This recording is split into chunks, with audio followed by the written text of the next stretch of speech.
tonight we're beyond disciplines and beyond the walls, because we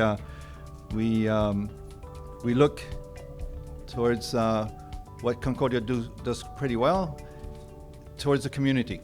And one of the point of this Beyond Discipline is to bring community partners with whom we have meaningful interactions back into our campus in order for them to explain to you what it is that they're doing with us. And so it's going to be a beyond the walls, looking outside and bringing outside into inside.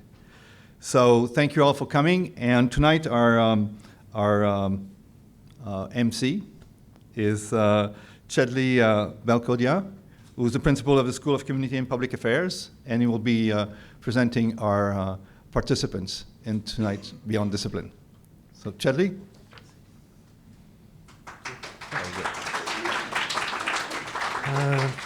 Bonsoir tout le monde, good evening. So, like Andre said, I'm the principal of the School of Community and Public Affairs, and I'm delighted to be the host of this Beyond Disciplines event. Tonight we will situate ourselves actually in the between, un peu l'entre-deux, inside and outside the walls of the university, and we will have the chance also to hear stories of community engagement, of mutual learning, of collaboration between academics and community actors, and also of, I presume, friendships developed through a process of working together.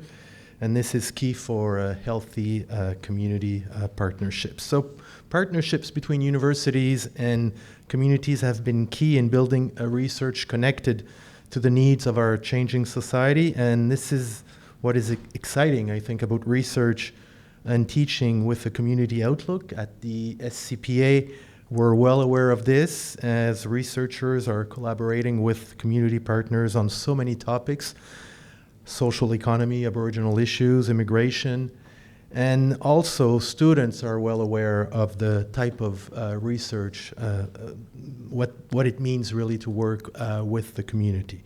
So tonight our participants are experts in their field and are strong advocates in community research. Ils vont se présenter eux-mêmes, c'est un peu la commande. Ils vont performer en duo, peut-être même en quatuor, une équipe, donc ça va être intéressant. And my role will be to manage time, so we said a max of 10 minutes. I know it's tough, but we will have then time for questions and comments from the room.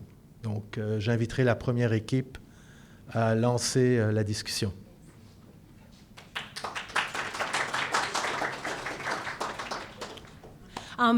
Thank you for having us here. We're really delighted to have some time to share our project with you. I would like to start just by acknowledging that while Cédric and I are presenting this evening, really this hub was created and sustained by a much larger group. We're part of a larger hub host team, and we're also part of the hub. And there are a few members of the hub here tonight, some already, and some are coming. And just Michelle, do you want to just pop your hand up? And I don't know if Mauricio is here yet, or Nick. But there will be some other people from the hub coming, and I really hope to bring your voices in as much as we can. So before we start, and in order to just get in the space, I'd like to maybe ask you to take 30 seconds to think about something. And the first thing is to greet each other, and just to turn towards your neighbor. And if you don't know this person, just say who you are. And also think about what the phrase beyond disciplines invoke for you. And just have micro conversations, 30 seconds around that.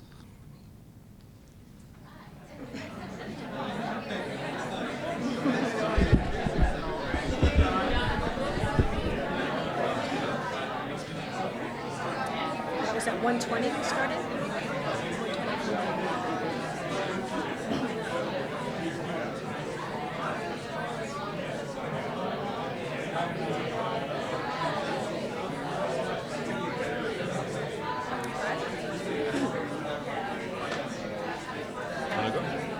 Okay, thank you. Thank you. And if we can draw your attention back, it's very hard to come back, as we've learned. We've lost them. There goes our time. Okay. If we can bring everybody back to the front, thank you for taking part in that. Hopefully, in those few seconds, you had a chance to very briefly connect with another person, right? Listen to them, hear a little bit about the way that they frame a particular concept, and maybe share a bit yourself. Those capacities, the capacity to connect, the capacity to listen, and to take the perspective, understand the perspective of another, are fundamental building blocks for social innovation that are taught and developed in Ulab. And even as I say that, I realize it kind of begs the question, what is Ulab? So in a very brief way, you can think of Ulab in a lot of different ways. I tend to describe it in one of two ways. On the one hand, this is a course. It's a massive open online course. It takes people through an 8-week process of change and innovation. Some of that is done online. Some of that is done together in hubs, working with the material face-to-face. On the other hand, the Ulab has also become something of a global education movement. It's a platform for social change that is free and accessible so long as people have access to the internet. It was first run in January 2015. It's run 3 times. 75,000 people have registered. They've self-organized into over 600 hubs across 186 different countries. So we hold, our hub is here in Montreal, it's at Concordia, but it's really part of something much bigger. So how did it land in Montreal? It's a combination of serendipity and intention, and we'll come back to intention in just a few seconds, but there's basically 3 elements for us who were the community partner in this, I guess. Percolab, I work at Percolab, which is a workers' co-op that aims to foster and support cultures of collaboration in communities and in cities. And we pretty much work with an interest towards the patterns of the future. So future of cities, future of education, broadly future of work. And there was also like this convergence with Concordia's original mandate, which was also like when the university was created to provide access to higher education from people in the community who wouldn't normally have access to these experiences. And also like the recent strategic directions that really emphasize that idea of like connecting with the community, embracing the city. And for intentions, we have 3 levels of intention. So maybe. Right.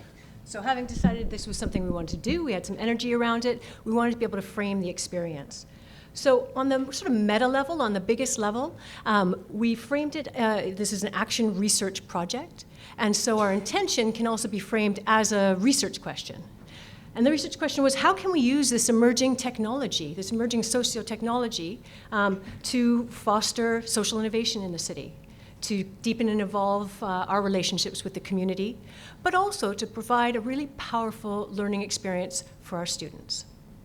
So the hub was really intended to be a space for co-learning and co-evolving projects with social impact. So anybody who had a project in their community or a social enterprise a budding project could just like come into the hub and like have access to a network to provide feedback, to co-evolve the project, and really to learn together.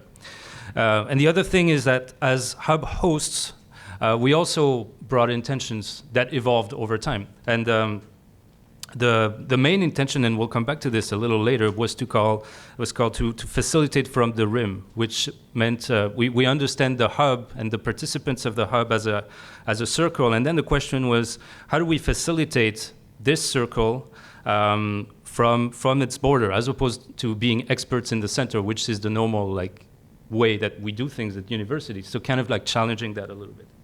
Okay, so just following on that, telling the story, we put together an invitation. We sent it out amongst our networks, drawing on people in the community who were interested in the area of social innovation, pulling in and inviting students who had a similar interest in the context of a 3-credit course supported by the Curriculum Innovation Fund.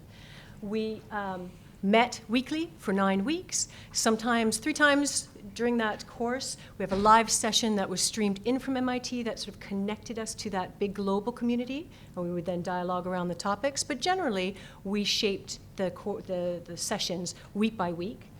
One of the key techniques we used was something called the coaching circle, a group of 5 to 6 people. Each week, someone presented a case, either a project they were working on, perhaps a challenge they were facing, and the other members of that group acted as coaches and went through a process that integrates some traditions of mindfulness and draws largely from the tradition of dialogue and generative dialogue to help that case giver get some insight and move forward on their project. So what emerged as learning from this experience, some principles for that kind of like governing this space. And some of them were really, really intentional from the start. Some of them became prominent as the experience went on. The first is that everyone is a learner. So everybody who came to the hub either as carrying a project or just out of curiosity, whether they're students, community members, faculty, facilitators, anybody who comes to the hub in whatever capacity is a learner. The other one is that the host team, which were originally like 3 members, really grew over time as people joined. It was after every session we had debriefs that were public, so people started to join and co-design the process with us. So the host team became increasingly reflective of the diversity that was in the room, which was a really interesting point. And the last 2 principles really are aching to what is a practice of labs in the context of a university. So like talking, as I was earlier, about facilitating from the rim, and it's really about how can we provide the minimal structure so that people can self-organize around what they need to learn and what they need to talk about and co-evolve together. So like that structure for emergence that, kind of like seems chaotic at times, but can be really, really fruitful if it's done well. And the last thing is that it was a co-created space, and you have to hold that space as being co-creative, which means that some experiences, people were able to bring their skills, their experiences, their stories, and really put them as part of a collective, as a common pool for learning. Okay.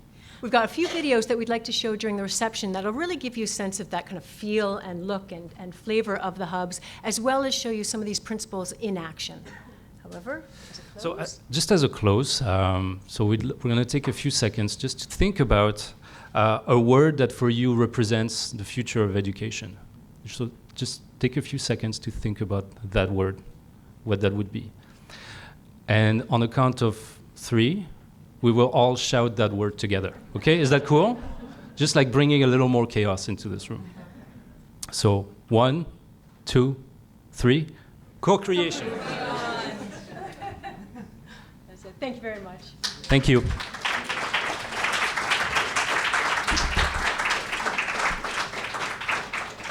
Great, so good evening, everyone. First of all, I just want to start by thanking Concordia University and the Faculty of Arts and Science, Liz and Dean Andre Roy, for such a great series. We're really honored to be here and to take this opportunity to share the research with you. And before I begin, I'd also like to acknowledge our research team, which is here, David Price, right there, Evan Ruby, and Tristan Matheson. So these are key core people for letting our research forward. And of course, we want to acknowledge C.A.R.E for our Insight grant, as well as the ACT project, which is led by Kim Sawchuk. This research wouldn't be possible without them. So I'm going to ask, drawing from chaos, right? What does imagine research differently mean? In a nutshell, it means let us rethink how we can flip research and explore it from a bottom-up perspective, where we explore things in a sandbox and consider the importance of playfulness in research, which we often forget. And we redefine its definition and how we collaborate inside and outside of traditional labs, per se. But what do labs mean in this context and in the context of community university research? And I'll have Ann-Louise will answer that question. So before I proceed, I'll introduce the group. This is Giuliana Cucinelli. I'm Ann-Louise Davidson. This is Christine Truesdale, and this is Chris Colley, both from Learn Quebec.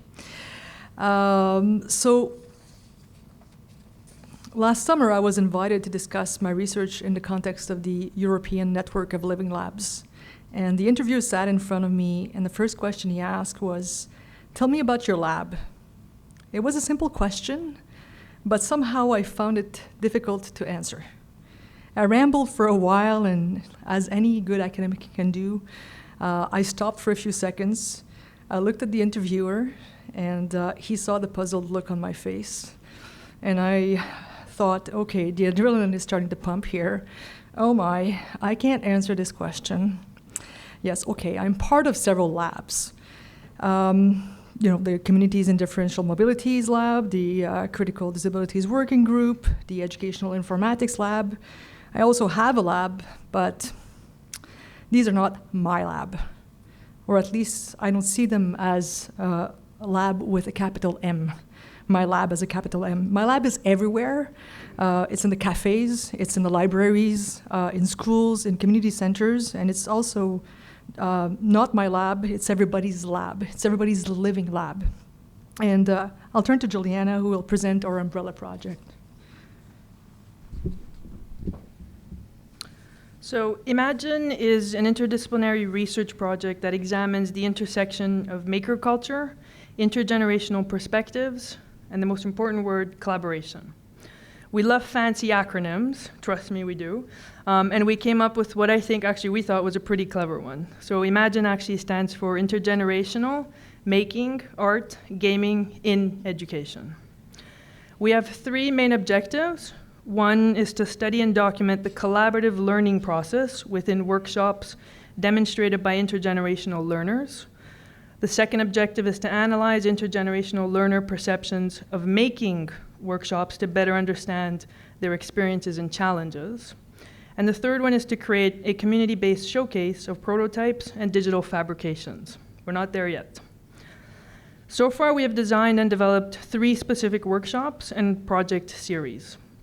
The first is the table series, which you see right there, which involves collaboratively building an arcade table, which will also be on display during the cocktail. And we have 2 other community partners involved with this series, and they are Maison des Jeunes in Côte-Neige, as well as Espace Lab in Quebec City. Furthermore, with this series, we plan on developing arcade tables that are accessible by people with limited mobilities, and hopefully will be developed through our Critical Disabilities Working Group.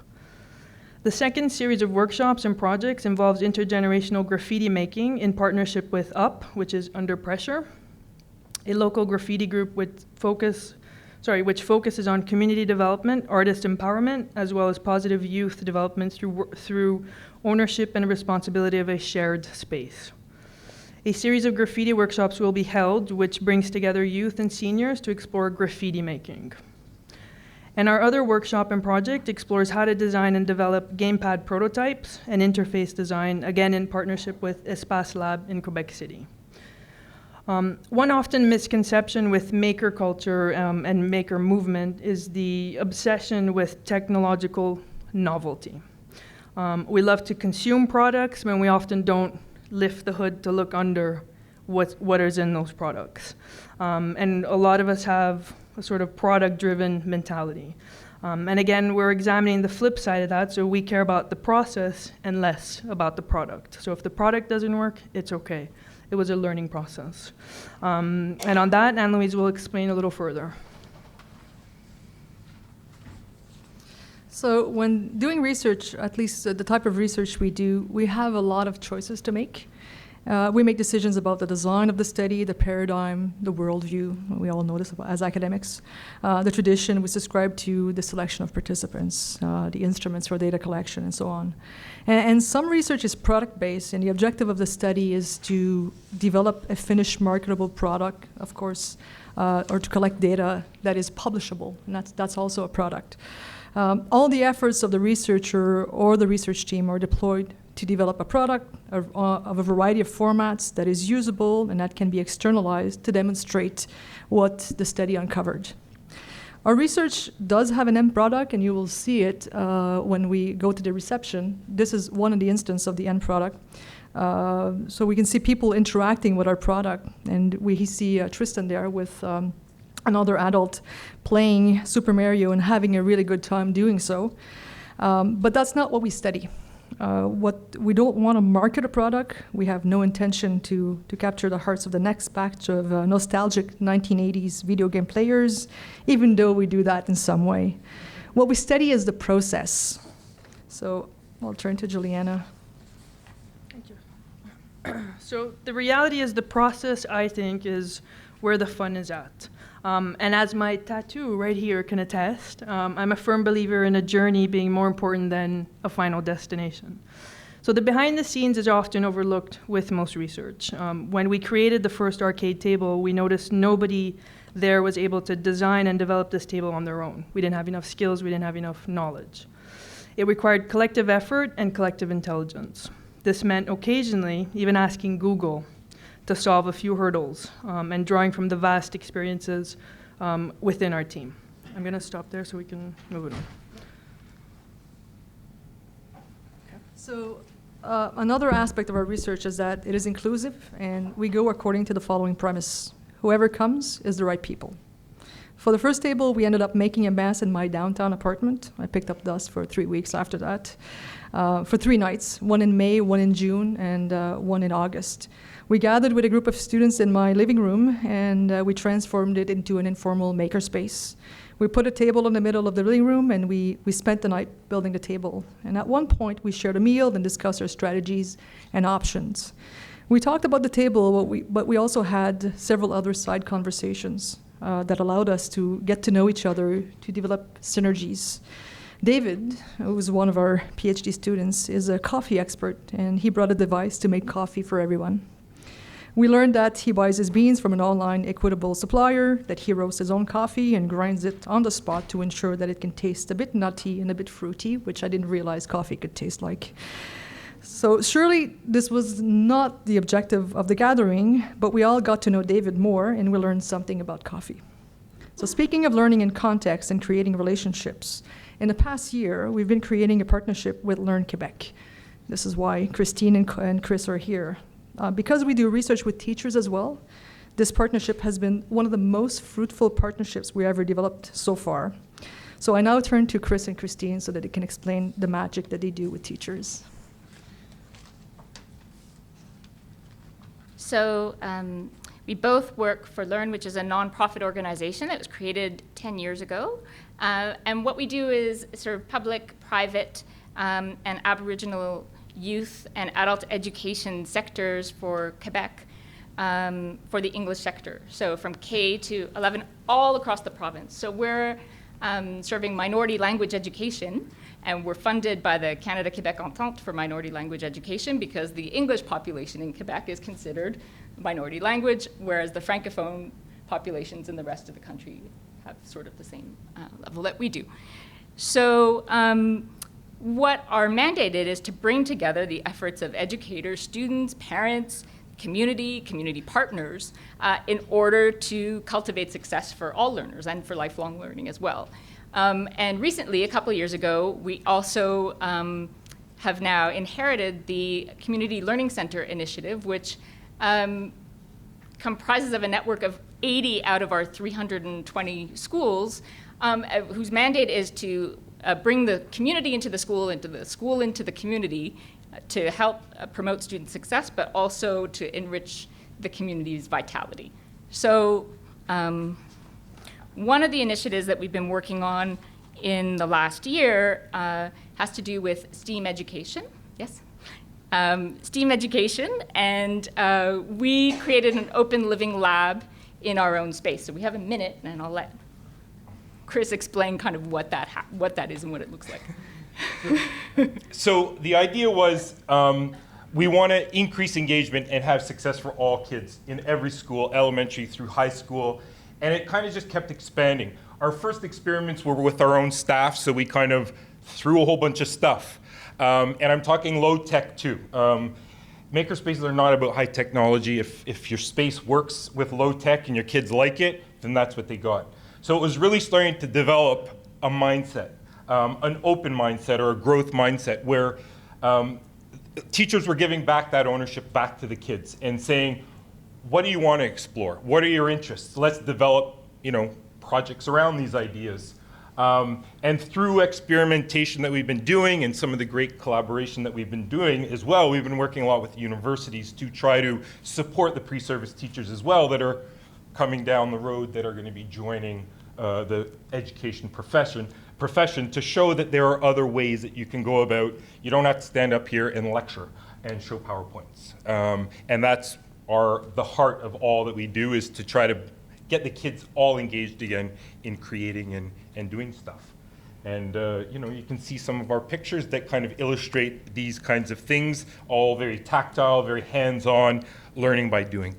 And it's just beginning. I mean, we threw some seeds out, and they are expanding very well. So, yeah, I guess that's my minute.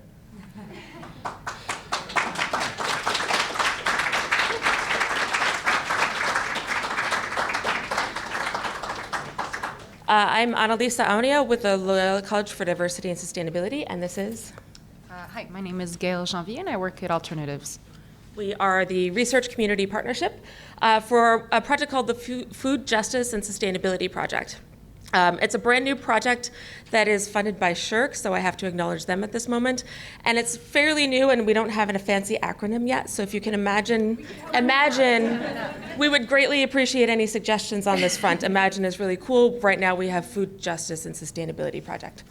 Not that exciting, but we're just underway. So first I want to say thank you for this event, largely because it recognizes and appreciates the value of not just cross-disciplinary work within the research community, but also the value of community-based engagement in terms of research. And that's really hard, given our limitations in the university, given the current academic situation with tenure. Most of us say when we're actually doing research that we have to have an individual research project, that we have to actually pursue that project, and we are discouraged, if anything, from collaborating with other people from across disciplines, much less the community. So this was a fantastic opportunity, largely because Gaëlle and I have known each other for several years now. Yeah, we noticed like 5 years we've been Something like 5 years. We started rooftop gardening together. So, and our interest in this project emerged out of that collaboration in rooftop gardening. And in terms of actually thinking about food justice, I didn't pull up the slides. Yeah, I was wondering if we had that presentation.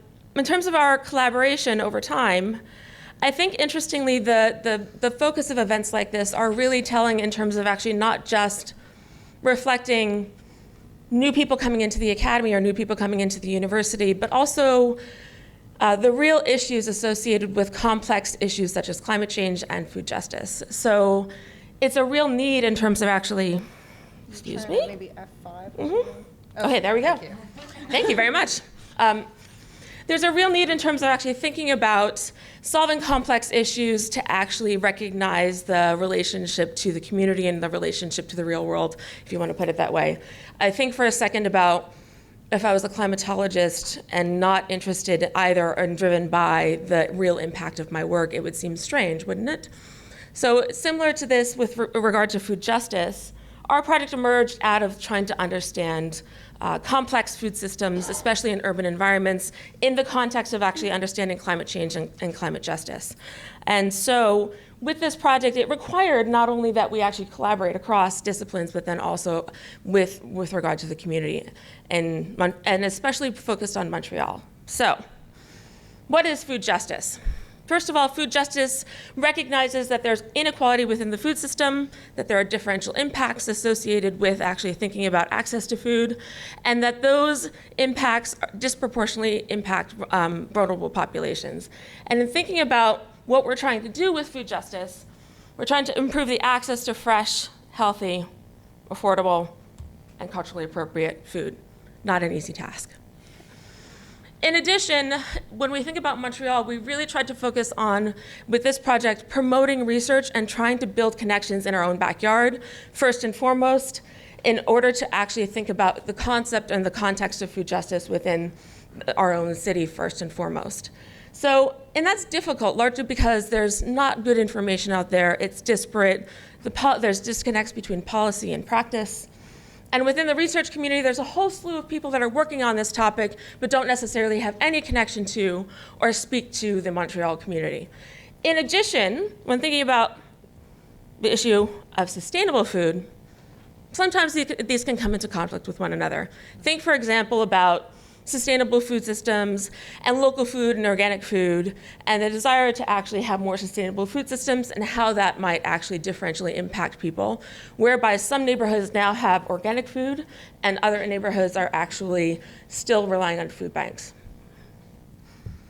In terms of our approach to this, do you want to talk about the community engagement part first? No, you can go with that, and I'll talk about.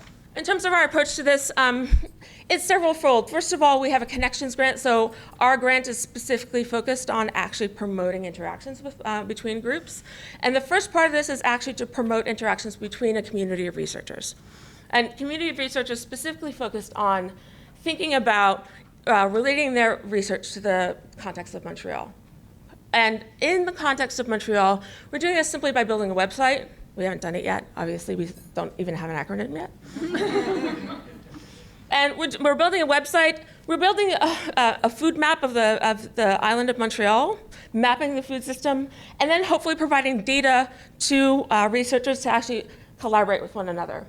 Then we're also providing grants to those researchers to actually respond to community organizations to encourage them to collaborate. In addition, we're actually working with students to actually get them involved with the active research agendas, to go out into their own neighborhoods and to transform their own neighborhoods. In addition, the greater part of this is actually focused on Montreal neighborhoods. So Yeah, so we're at Alternatives, and we're also occupying a second role, which is I coordinate as well a hackathon, and so that's what we've been collaborating for so long for. And the idea is trying to be an interface between community and research study. And so right now we've opened a door to Park Extension, and we're going to be creating a new market space in front of the railway, the train station. And we're also creating a food strategy for the neighborhood. And so this is perfect, and this is exactly the type of environments we want to have universities and students and other types of organizations involved in, because that is the moment we're needing information, and we need to break these different silos that we're dealing with. So what we're mainly doing here is mobilizing different partners and, again, breaking silos. So yes, communities, yes, organizations, but also cooperatives and citizens and government officials. And so all these people are around the table. And so this is the community organizations. But then again, we're working, even people designing urban spaces, working with citizens, architects and urban planners, different co-ops. And it's between them, what we're also trying to do is breaking silos of ideas. So it's helpful when you come in and, hey, do you know what a food system is? Because I know you're talking about food security, but then from that, you know, there's also small entrepreneurs, like what is their role? And so by bringing these questions around the table, what we're doing is we're transiting from a more traditional food security model for certain, and to going into more of a food, integrating a vision of a whole or local food system where each actor, stakeholder, has a role. And so, for example, more specifically, we're working with citizens to better design and service programs that organizations are offering. So giving those two together. With businesses and co-ops, we're trying to support their role in food access and preventing food waste. And with municipal governments, we're trying to identify with the other stakeholders areas where they can intervene by changing bylaws and financial support and permitting certain permit modifications. And so through all this reflection for our first pilot project, which is Park X, we've had a certain amount of research questions that have arisen. They're like, you see, we were working with a young person here trying to better understand the neighborhood. So this is an example of citizen work we're doing. So they're all written here. I don't even know. Okay. So you can read them if you want. But anyway, so there's two directions.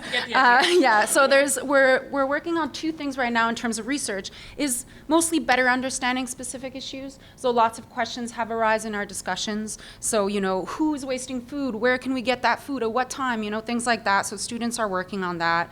And also better understanding food assets, so opportunities. So is there some church at the corner that I've never talked to and that actually has a food bank and is servicing 100 people and we don't know about? Yes, there is. So that has been very surprising for certain people. And then we're getting all that information together, and we asked me to maybe give certain recommendations. So I was saying, breaking ideas and breaking silos, and also having timing for action research, which is essential, because right now we're going to open to Sud-Ouest in January, and maybe working with other bigger boroughs. The idea is they need to be ready to accept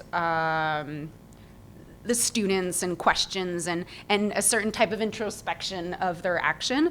And in Parc-Ex, that's why we started working really quickly with them, because they are right now building a food strategy, and they're very active with the local government is interested, and so are the organizations. So there are certain conflicts in collaboration, but that's what we're trying to ease out. But there is somewhat of an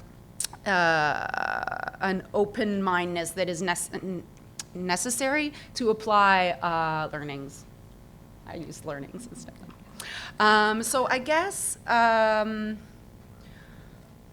so one of the final things I think we should mention is that what is most interesting about this is that the desire to actually break beyond walls is not just coming from research institutions like Concordia, it's actually coming from the community themselves.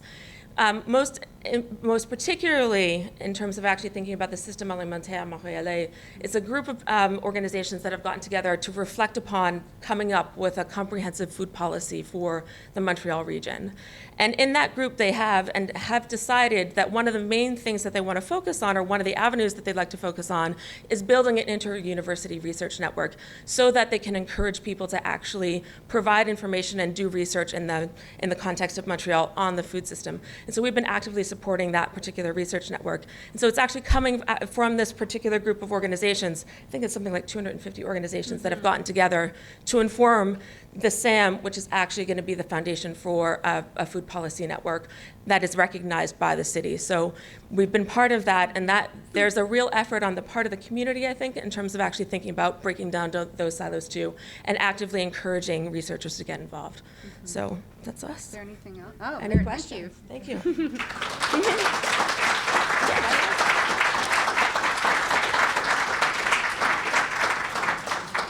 Aged out. It's a cold and hard-edged phrase, every bit as ruthless as the process it describes.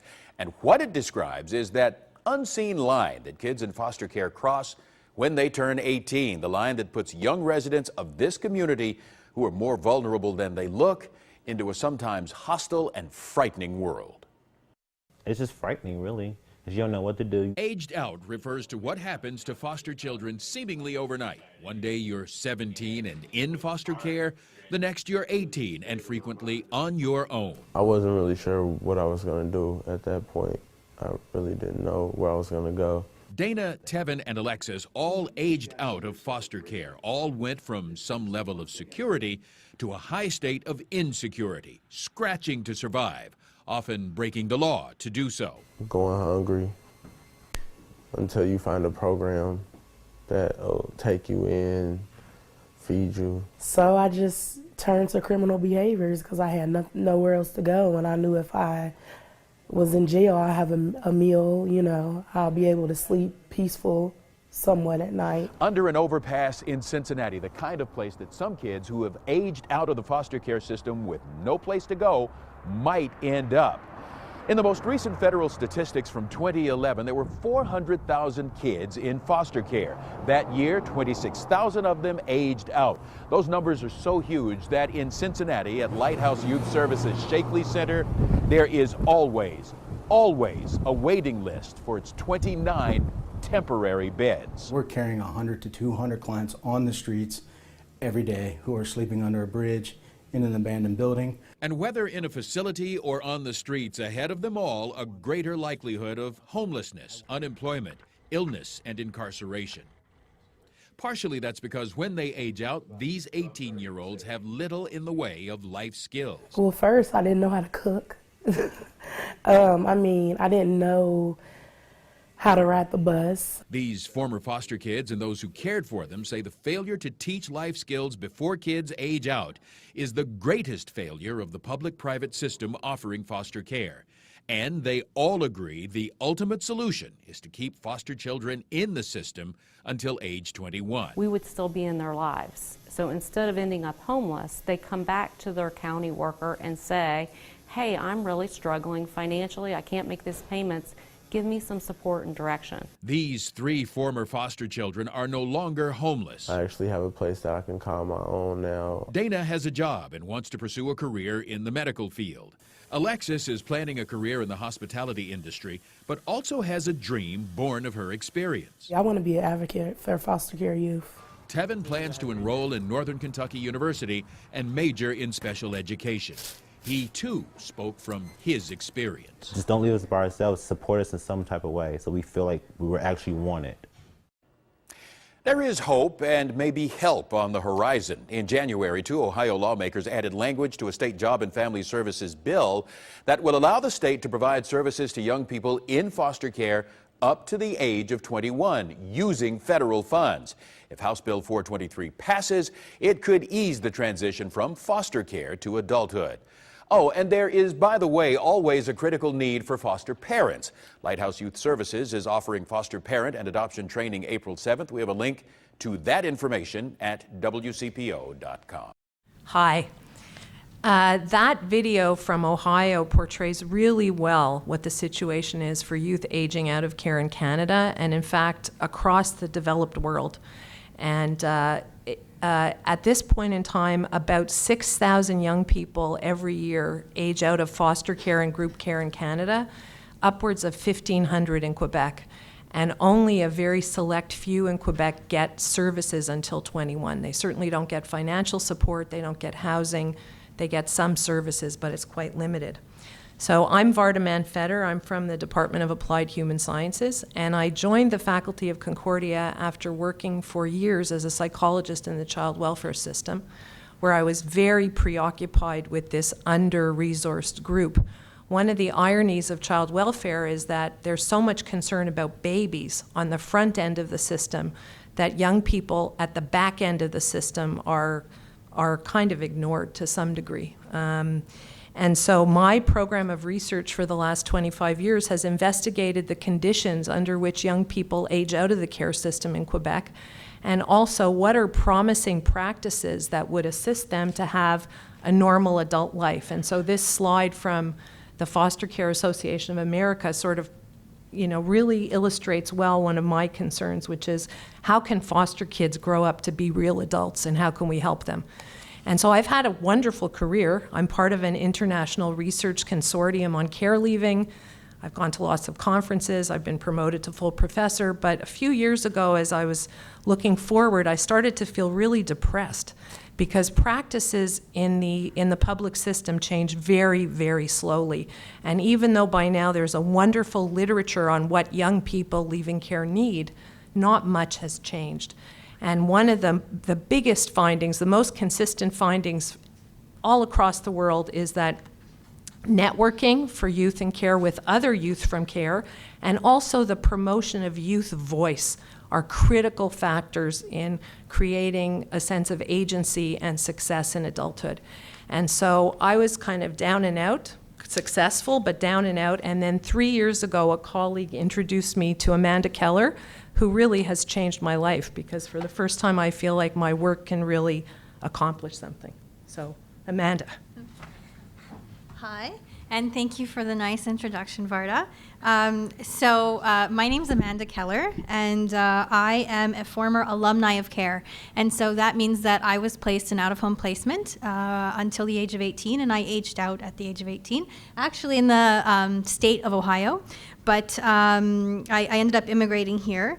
And basically, there were a lot of challenges when I aged out of care. And I was a little bit confused because as I aged out, I realized that my psychiatric following was completely inaccurate, and it was contextually insensitive to what I had gone through.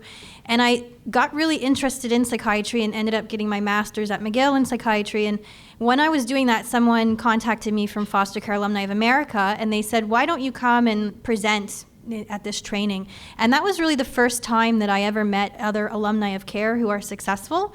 And I felt really empowered there, and I got to express what happened to me and found a lot of social workers were interested in what I had to say and what my recommendations are, being someone who works in the field and someone who is educated and someone who has real lived experience. And so while I was involved with Foster Care Alumni of America, I got introduced to something that at the time was called National Youth and Care Network, but now they're called Youth and Care Canada, which is basically an alumni consortium, a national one. Now, we've never had a network in Quebec, and part of that's been a language barrier. But as I was getting involved with that organization, I really kept thinking this is something that we need to have in Quebec because we don't, and it'd be important. So I started sort of going to government and trying to lobby them, and I did have a lot of interest from Jeunesse. All of the directors of the Jeunesse were like, yes, you're right, we need that. But in the end, there wasn't any funding. And so I kept kind of spinning it around and around until I met Varda. And so as I met Varda, what she ended up providing through Concordia and through her contacts is we got a small amount of funding through Action Research at Concordia. And she ended up supplying us with a space for meetings downtown that was central. And we got some small donations from the bookstore, and actually the Perform Center gave us some donations as well. And so basically, Concordia has been really heavily involved in our organization. And so C.A.R.E Jeunesse is a now fully registered nonprofit organization that happened in the last year. We had our board training, we wrote our bylaws, we opened our first bank account, we had our first letter writing campaign, we held our first fundraiser in AGM, and we got lots of publicity. There's still a lot of work to be done. Most of our publicity was the Anglophone sector, and so now we need to really branch out to the Francophone sector, and we really need a coordinator, and we do need some volunteers. But it's been an amazing experience to get to know Varda and really be able to move this organization forward. We have an amazing board, all alumni of C.A.R.E. Everybody's been in out-of-home placement, all with very differing stories, different cultural communities.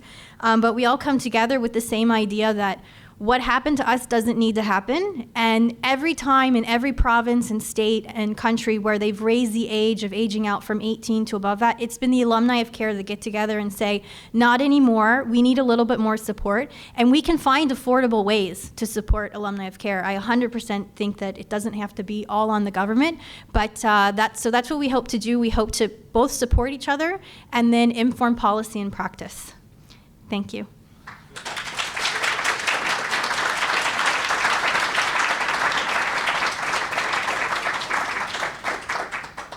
Hi, I'm Monica Mulrennan from the Department of Geography, Planning and Environment, and I'm delighted to introduce my research partner, who's Rodney Mark, the Deputy Grand Chief of the Grand Council of the Crees of Eeyou Istchee, and former Chief of Wamingee, which is where a lot of our research has been based.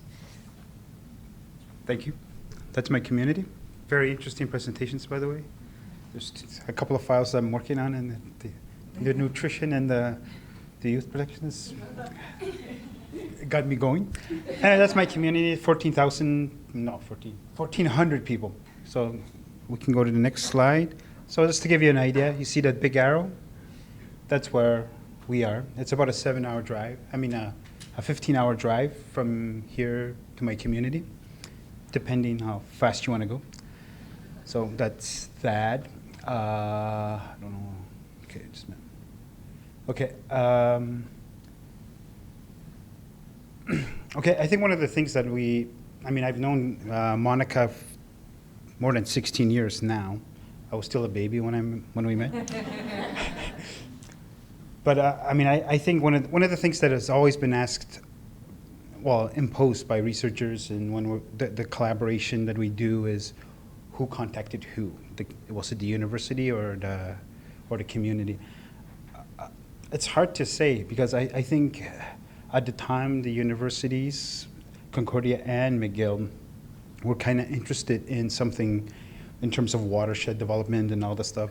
And we were in the same process where I was doing a research project on values, on Cree values and all these things, and we came up with, came out of that project was respect and relationship, and how everything is interconnected, and with yourselves, with the environment, with the animals, and everything. So we were looking at trying to protect areas, because there was a lot of development in our territory where we wanted to establish a balanced approach to development. to development and conservation, because the big concern was, hunting and also job, like jobs. We want jobs. We want to maximize the jobs that are taking place in our territory. So I think having this research partnership was it sort of came together. I don't know how it came to it, but it evolved.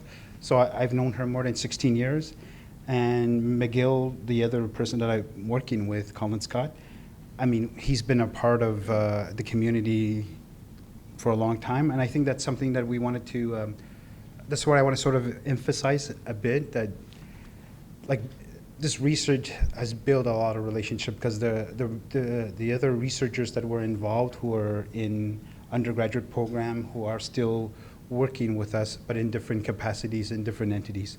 So I'm going to pass it on to Monica.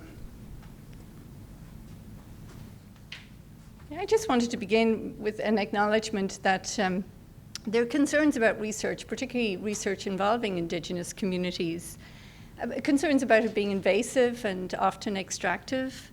Linda Tuhiwa Smith has described research as a significant site of struggle between the interests and ways of knowing of the West and the interest and ways of knowing of Indigenous people.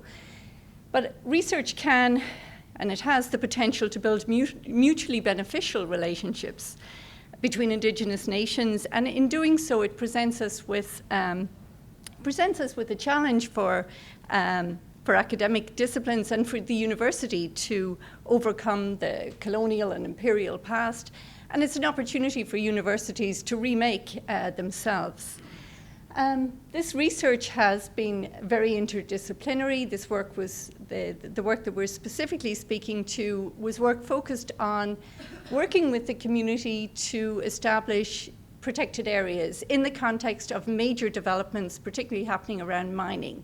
So the community made it clear that they wanted to protect the southern part of the community, that there was no way development was happening there, at the same time as they gave the green light to some development in other parts of the community. So a large group of researchers got together, worked very closely with the community, and designed research that really, there are three major principles to the type of research partnership that we formed. The first one was that the research was co-designed through the partnership, that the research, it wasn't about research on the community, it was research with the community, and the agenda was co-designed, not imposed from outside, and that the terms of the engagement, whether it was funding, the methodology, the confidentiality issues, the protection and storage of information, that all of that was clarified from the outset, and that there was clear, full, and informed consent. Second thing was that the process was collaborative, with benefits of the research flowing to Indigenous partners, including acknowledgement, training, employment opportunities, etc. And the third one, that the outcomes would be meaningful. And the research outcomes included, there are a couple of book volumes making their way through the pipeline. There are numerous journal articles that have come out, many conference presentations, some of them co-authored. Rodney and I have co-authored a couple of things and co-presented at various conferences. There have been over 30 undergraduate and graduate students that have been part of this project. And in addition to those usual academic outputs, we have been involved in protecting two important watersheds.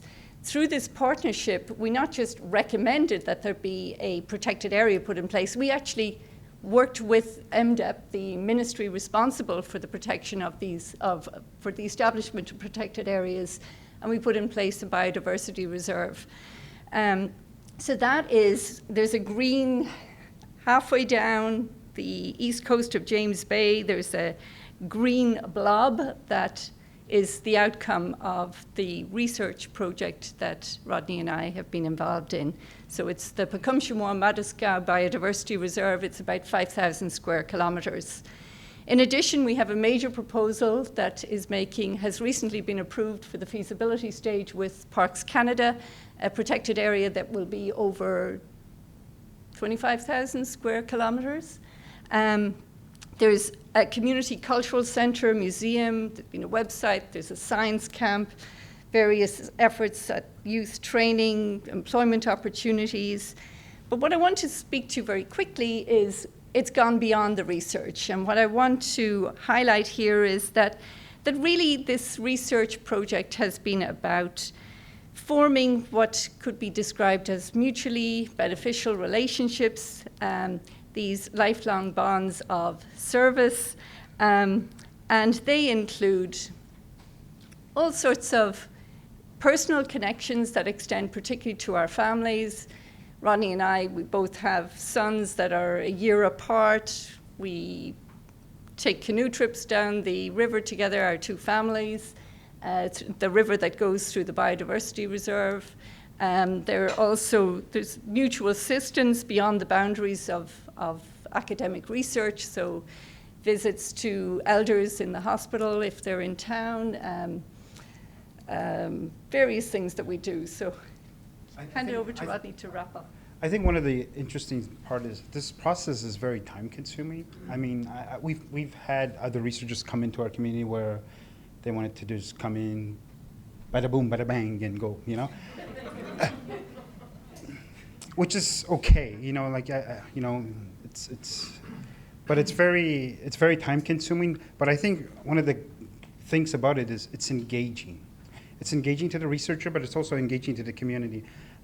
Why I want to say that is because I have a friend who's studying environmental studies now, and he's taking some of the ideas that came out of on the philosophy aspect of it, and also the biology aspect of the study. Now he's going to finish off his university degree in environmental studies, where he's looking at possibly those things. So it's really it's a good investment. It's a good investment in terms of engaging communities, but it's also gives exposure to the universities and researchers to the young people in a very isolated community. That's why I was very fascinated with the youth protection discussion and the nutritional aspect of it. So, because I think it's very important that universities engage communities, not just in terms of research, but in terms of the possibility for small communities to think academically and how practical it is to create social change in the communities. So leave it at that.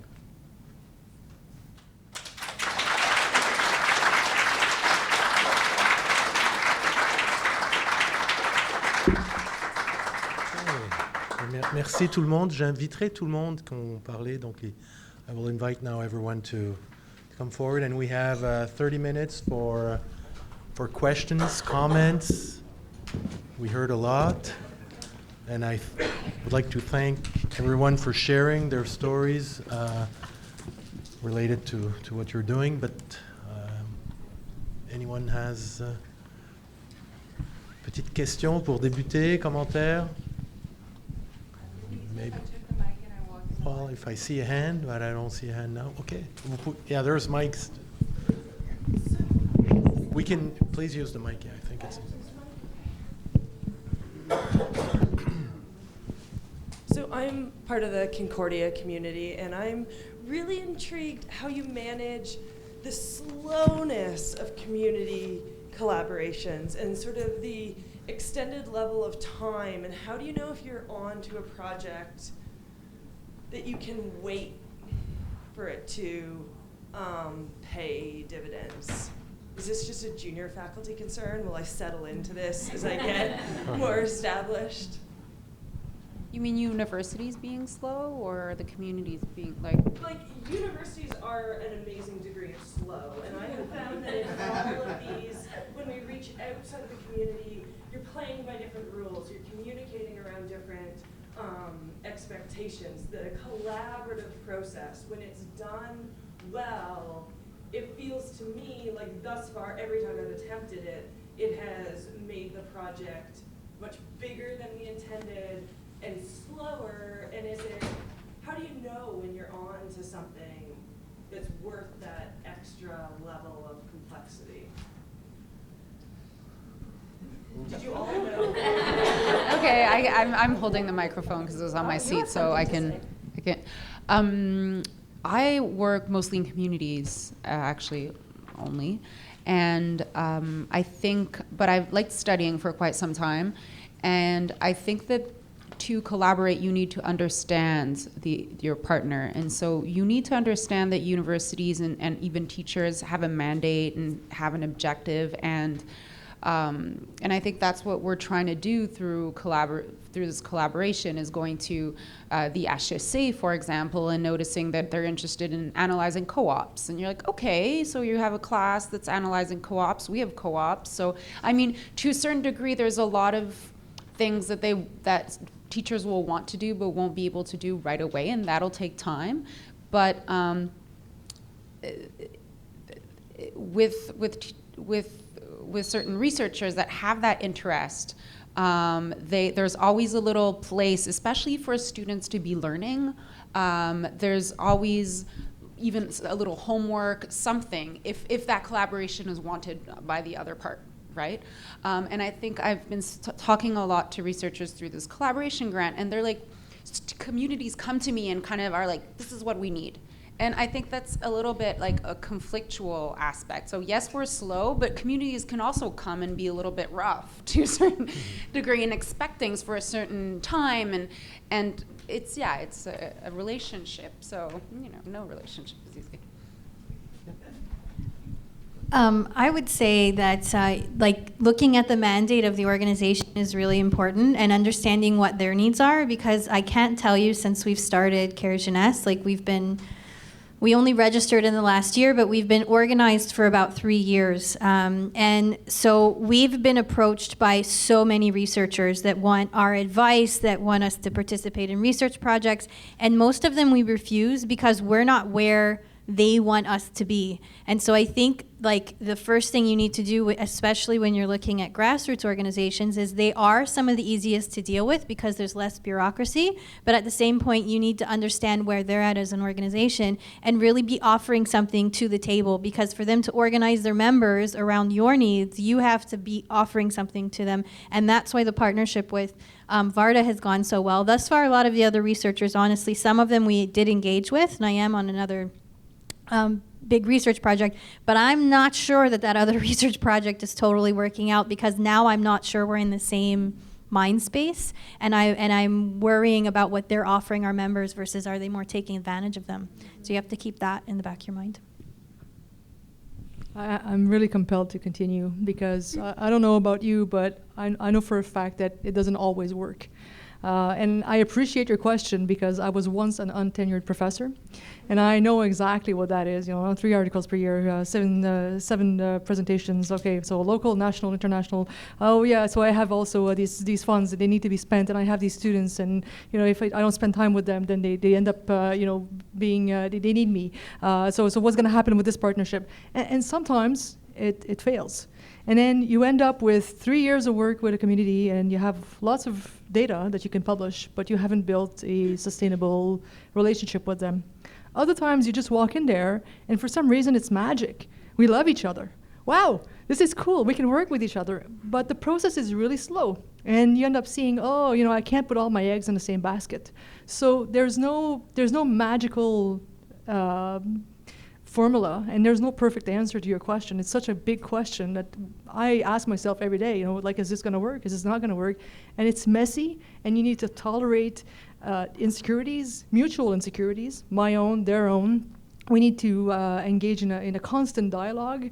We need, when there's a conflict, we need to talk about it instead of avoid it. And it's easy to walk away, but it's hard to face it and confront and say, listen, that didn't work well. What can we do moving forward? Can we still anticipate that we're going to work together? So on. I'll add a little something too. Check. Yeah. We always say work with the living. There's so many people out there that have positive energy towards community partnerships. When we started just creating our open spaces, people came to us. And the people that we didn't have to go and find tons of community partners, because it just started to happen organically. But it did start with us saying that we are going to do this, and we kept that at our forefront all the time. And we found some amazing partners, and it continues to grow.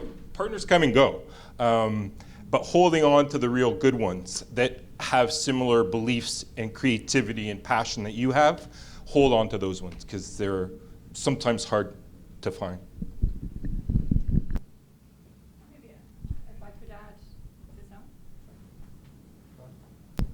So just at a practical level, as a faculty member, I mean, one of the approaches I've taken is that we've got a long-term research program, and I've got a couple of PhD students that are contributing and working with me at that level and working very closely with the community. But then there are master's levels students that are involved in shorter term and honors students and research contracts that allow issues that come up quickly that the community needs a more immediate response. So for example, we've had an issue with polar bear tourism that the community needed immediate information on. So an honors student topic, 6 months, perfect. So we've kind of organized the work in a kind of nested fashion. The thing that I would like to add is that what can be challenging is to learn to work in a prototyping mindset. And I think that's been the core practice for us, is that there's a certain level of magic that happens when things fall in alignment.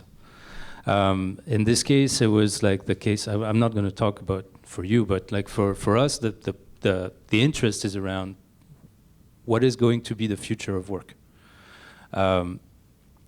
And the opportunity that was there was someone from the university who wanted to try something different about how we can think about the experience of a university course. Because Ulab, the hub, was an experiment. Like part of the experiment was that it was really community members coming with students following a course. So what kind of interactions and what kind of possibilities does it give? We pretty much, like, we had a few ideas, but we didn't know what was going to come out of it. So it's like very much like a probing situation where you kind of like throw something in the field and you don't know if people are going to take it. So there's a certain amount of risk taking and also a willingness to learn from the process and challenge our own postures and our own ways of thinking and working.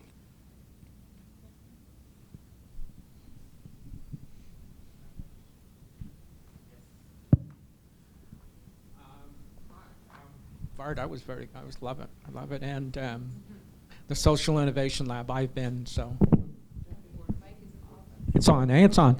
I've been doing some research on doing literature review on community university research partnerships. And I'm involved in a beginning kind of relationship here.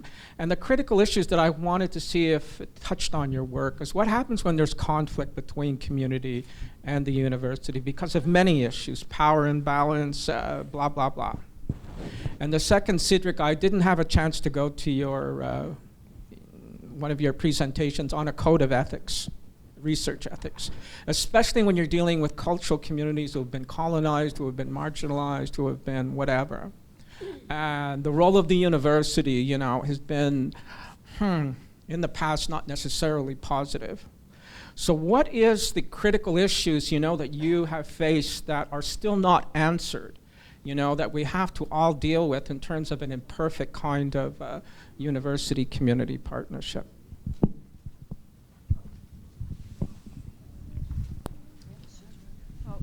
I can go. Luckily, I've only had one, I wouldn't say bad experience, not as exciting of an experience. And it's difficult because, part of my mandate as a junior faculty member, is to sort of, I want to be transparent. I want to be transparent with my colleagues. I want to be transparent with the community center. And I want to make sure that our mandate is the same and that I'm not researching them, but we're researching together, right? It's a sort of co-design process. And so the way I sort of dealt with it was, because the issue was that the mandate wasn't the same. I was approaching it and the other community member was not at all on what I thought we were on the same page. And so we had a discussion. We talked about it and realized it's not going to work. So luckily, based on, it was literally a conversation over coffee, we decided to part ways.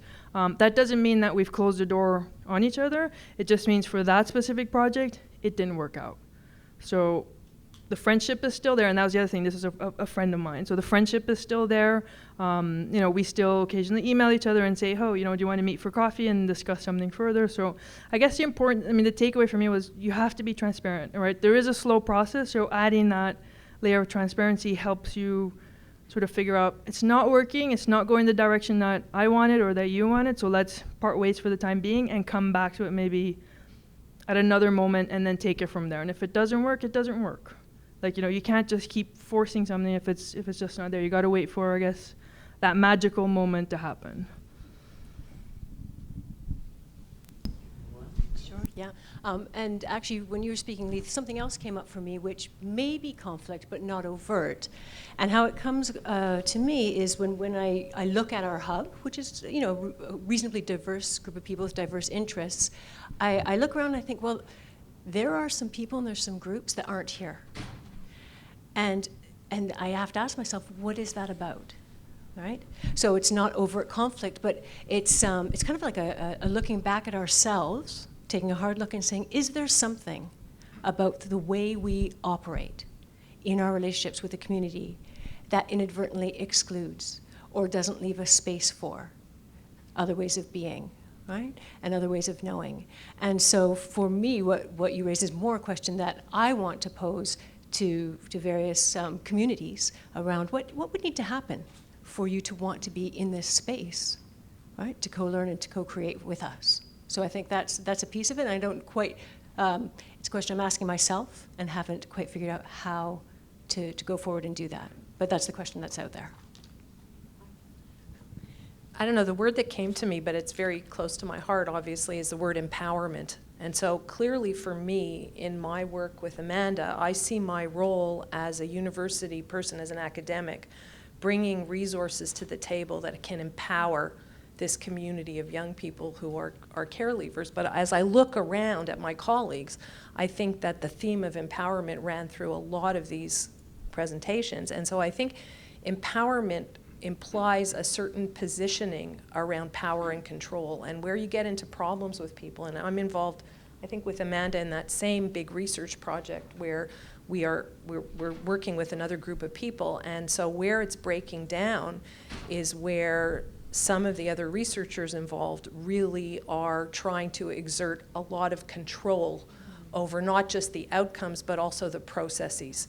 So I think when you move into this kind of a relationship with an agenda and with a need for things to go a certain way, and you don't respect, when Eva says it's making space, but it's more than that, it's giving up. And part of the problem, I think, for me, as academics, we're used to having a certain amount of power and control in our own work. We're very privileged in the work that we do. And so one of the challenges for me is asking myself over and over again, it gets a little sickening sometimes. I'll say to Amanda, well, what's my role here? How can I empower you? It's so that you have to, on some level, you have to let go of yourself. And so when you talk about the needs of an untenured faculty member, unfortunately, there are times in our careers where we have to be really have our eye on the ball because we have to produce certain things. I think it's harder to give up that control and to be less concerned about the processes and the outputs because you're under the gun. Whereas, an old broad like me, I can afford to do it, right? So, but I think that's a central theme, and I heard it in all of the presentations, so.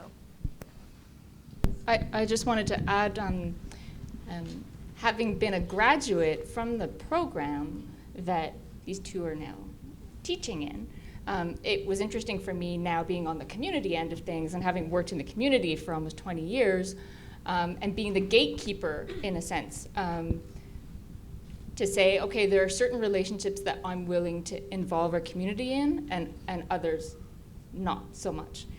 Having experienced that type of power relationship in some cases where the university was coming in to tell educators what they should be doing or to get data and walk away, having lived that,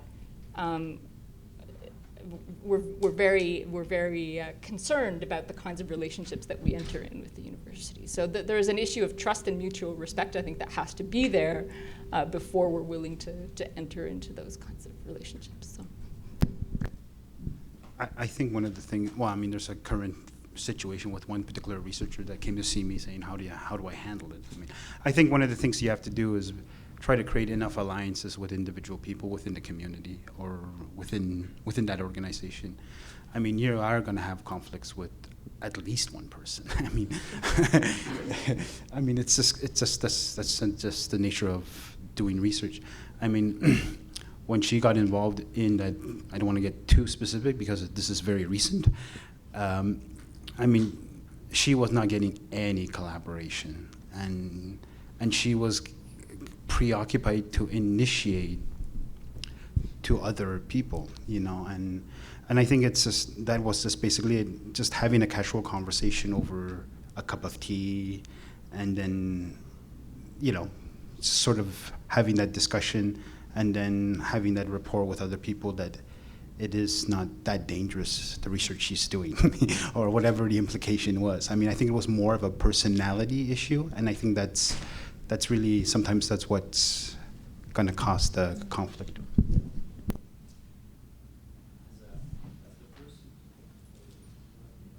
Ça va?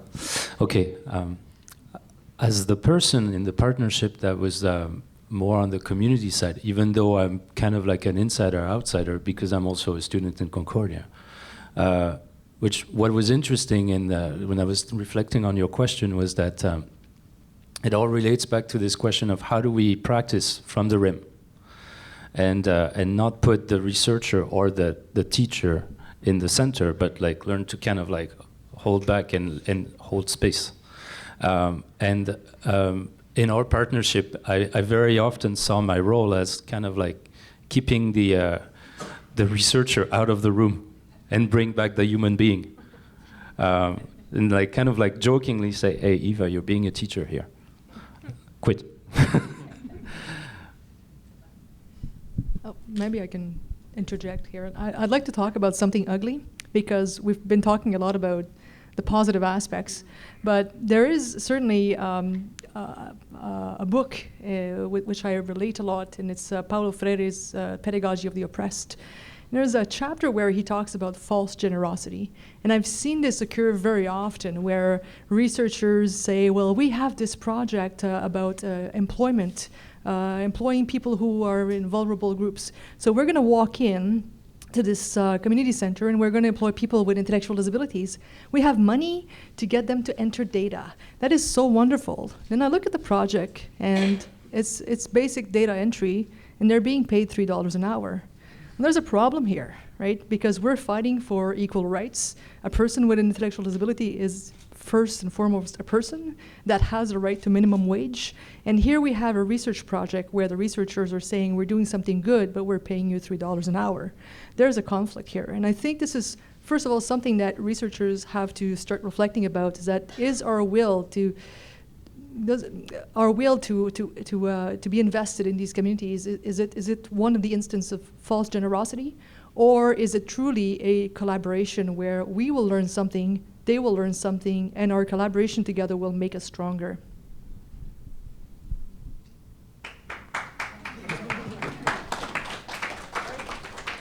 Maybe we'll take one more question, but with so many people up front, it's, you see how it, we ask one question and then it rolls, so we'll take the final one. Yeah, the question I had was actually following up on what you had asked.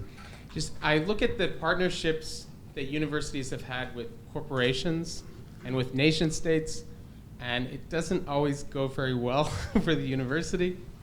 You have corporations like Monsanto deciding which questions can be asked and which questions cannot be asked. You have corporations claiming ownership of the intellectual property that comes out of the research. You have nation states like Turkey 10 years ago, which was only allowing Harvard to cooperate with them as long as the researchers were vetted and they made sure that they didn't believe in the Armenian genocide and things like this. So it seems like I think it's really good when universities form these partnerships outside of the walls. I'm just wondering, when you, continue with your question, when you form these partnerships with communities, how do you make sure that you're still allowed to ask difficult questions if need be? How do you make sure that you're not completely sort of co-opted in the same way that corporations and nation states have very often co-opted partnerships and research with universities? I actually have an experience that's a little bit related, but not exactly like this, where as a community group, we were doing a food evaluation with youth. We were talking about it earlier. We're doing a food evaluation through arts and creative means on the food environment of Hochelaga Maisonneuve. And working very, I was meeting with all the organizations in the neighborhood. It's the capital of community organizations, Hochelaga. So I was meeting with a lot of people every month, telling them what we were doing, making sure that's exactly what they wanted to be doing, mobilizing youth that, were pretty much on the street. And it was very hard to work with this community, and they were very happy that I was doing so. But what ended up happening is that the youth proposed many different things. And we wanted to build a food charter with them and bring it to the elected officials. Yet, when that actually happened and we came out with principles that came out of all these really creative discussions, they were kind of unhappy about what was in the food charter because it didn't necessarily reflect the actions that they were doing in the neighborhood. And so it wasn't that it was criticizing what they were doing. It was just another community. It's 18, it was from 18 to 30, so it's definitely a different crowd that they're giving their services to.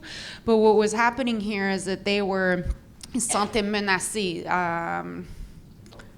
threatened. They felt threatened by this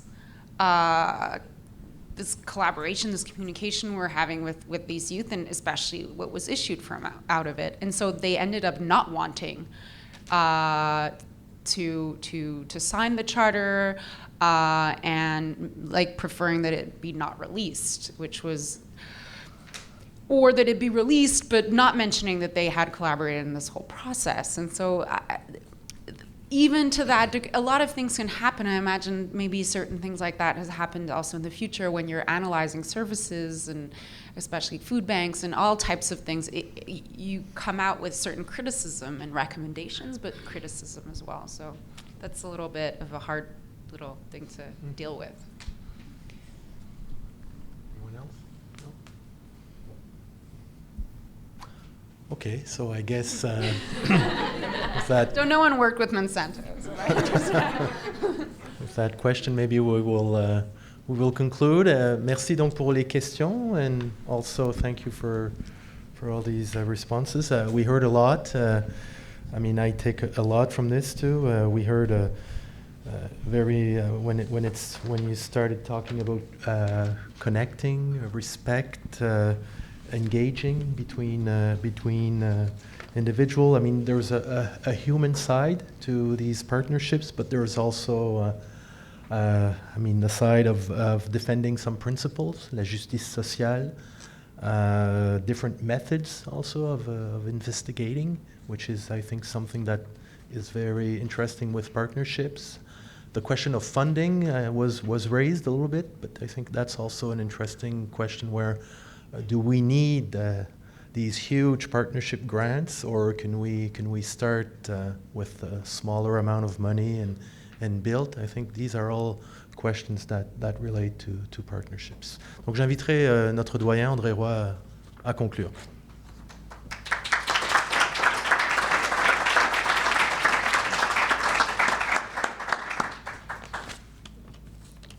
Well, ladies and gentlemen, this is beyond discipline. This is beyond discipline and beyond the wall.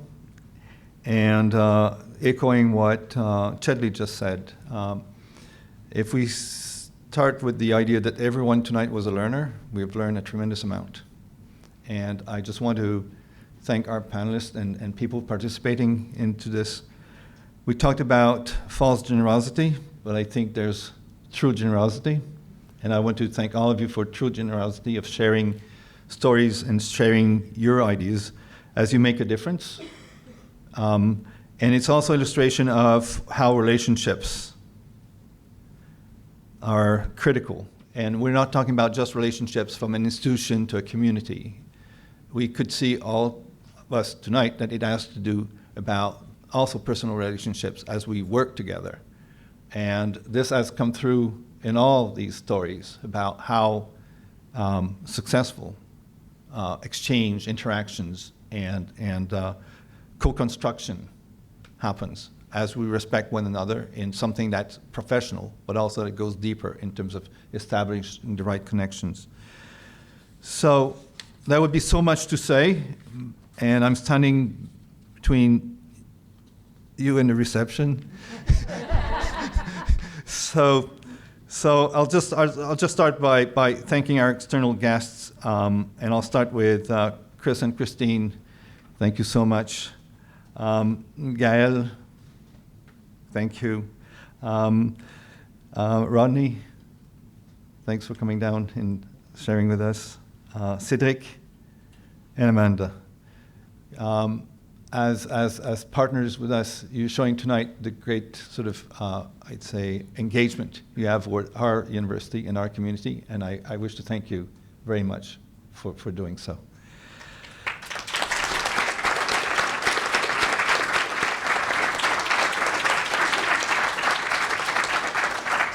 Then there are our own faculty members, Giuliana, Ann-Louise, Anna-Liisa, Monica, Eva, and Varda.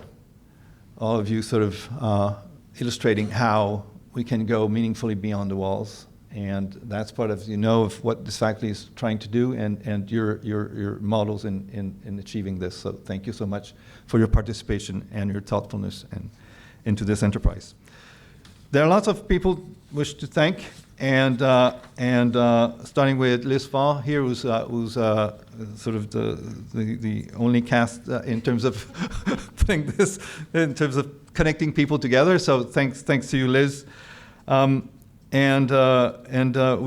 do have the support of the I've Cafe tonight. Some of you may know that it's more and more difficult to organize receptions, and we thank the I've Cafe to sort of helping us tonight in terms of sharing with us, and they have great food.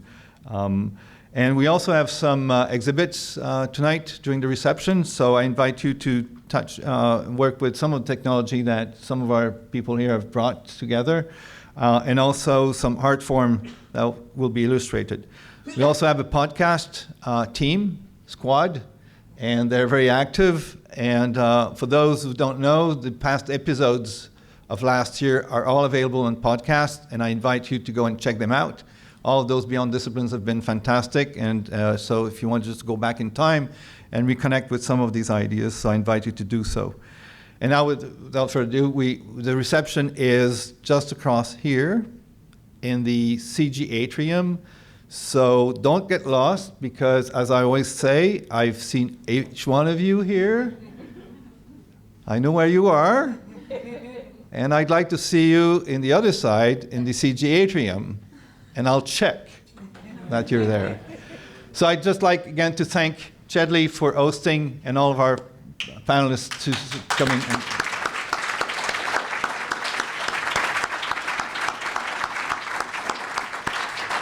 Thank you so much for coming. It's been a great evening. Thanks.